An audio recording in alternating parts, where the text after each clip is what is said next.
வணக்கம். நான் உங்கள் கல்லிடைக்குறிச்சி முருகன். அது இப்போ அதாவது பொதுமக்களுக்கு ஊருக்குள்ளே ஏகப்பட்ட பிரச்சனை, ஏகப்பட்ட சட்டம் ஒழுங்கு பிரச்சனை. குடிச்சு போட்டு ரோட்டில் பைக்கில் ஓட்டுதான், வேகமாக போகிறான், அடுத்தவனை இடிக்கிற மாதிரி போகிறான். தம்பி பார்த்து மெதுவாக போப்பா அப்படின்னு சொன்னால் என்னெல்லாம் கிளட்டு போயில உனக்கு என்னங்கான். அடுத்தால சொல்லிவிட்டு அங்கே தள்ளி போய் முக்கில் டேனில் குப்புற விழுந்து ஹெல்மெட்டு ரோட்டில் கிடக்கு, இவன் முள்ளுக்குள்ளே கிடக்கான்.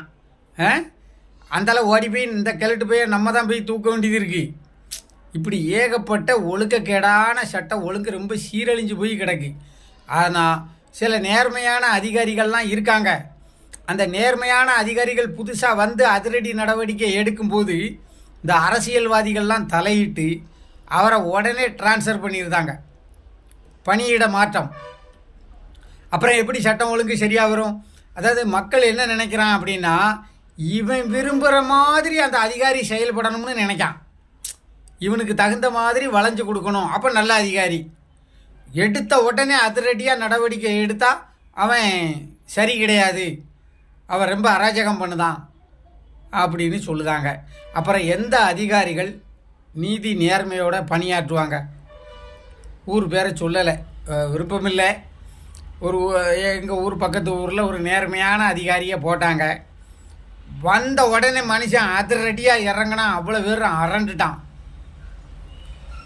ஒரு இடத்துல ஒரு தப்பு நடக்கலை. ஆனால் 15 நாளையில் மாற்றிட்டாங்களே அந்த அதிகாரியை, ரொம்ப தூரத்தில் கொண்டு போட்டாங்க. அப்புறம் அந்த அதிகாரி அடுத்த ஊரில் போய் இப்படி மாற்றிக்கிட்டே இருந்தால் அந்த அதிகாரி எப்படி நேர்மையாக வேலை செய்வான்? கொஞ்சம் அரசாங்கம் நேர்மையான அதிகாரிகளுக்கு முழு சப்போர்ட்டாக இருக்கணும். அப்போந்தான் மக்களை ஒரு கட்டுக்குள்ளே கொண்டு வர முடியும்.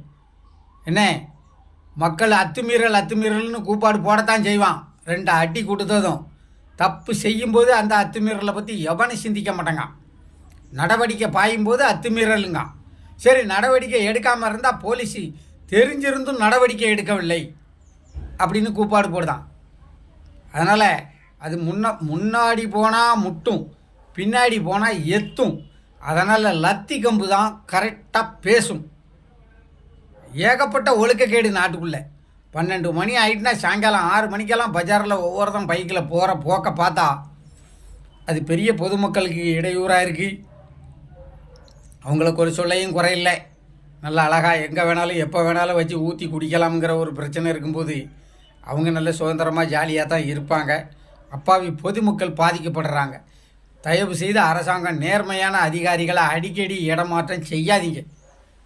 அந்த நேர்மையான அதிகாரி அவங்க பாணியில் அதிரடியாக நடவடிக்கை எடுத்தால் தான் சில இந்த ஒழுக்கக்கேடான பயலெல்லாம் திருந்துவான்.